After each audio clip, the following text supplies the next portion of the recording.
जेठ तान मारे जेठानी तान मारे जेठ तान मारे जेठानी तान मारे तनवा वनऊ मारे ना तनवा वनऊ मारे ना चढ़ मंगिया जैसे दूरवा तनवा वनऊ मारे ना चढ़ मंगिया जैसे दूरवा तनवा वनऊ मारे ना भाग्यवंती एक लाला नवा दुनिया तनवा मारे ना भाग्यवंती एक लाला नवा दुनिया तनवा मारे ना नंदू तान मारे नंदाई तान मारे नंदी तो तान मारे नंदाई तान मारे चढ़े मंगिया जैसे दूरवा तनवा वनऊ मारे ना चढ़े मंगिया जैसे दूरवा तनवा वनऊ मारे ना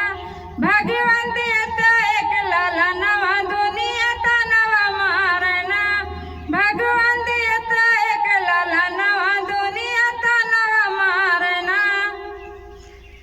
तो दोस्तों भैया रो गाना कैसा लगा प्यारा सा कमेंट करके जरूर बताइएगा। दीदी तो इतना अच्छा गाना सुना दी कि मन गदगद हो गया, तन भी गदगद हो गया।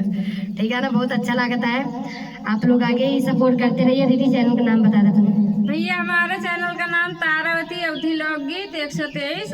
आप सब जरूर देखें और हमें ज़्यादा से ज़्यादा सपोर्ट करें, हमारे चैनल को आगे बढ़ाइए, लाइक और कमेंट जरूर करें। हाँ तो भैया आप लोग ज़्यादा से ज़्यादा जाए सपोर्ट करें। और दीदी इतना प्यारा प्यारा गाना गाती हैं और इसीलिए हम अपने चैनल पे डाला था ही ताकि आप सबको पता चले कि दीदी इतना अच्छा गाना गाती। ठीक है ना, इसीलिए दीदी से गवाते ही। तो आप लोग ज़्यादा से ज़्यादा सपोर्ट करिए, जाए सर्च के देखिए। ठीक है ना भैया, बाय बाय।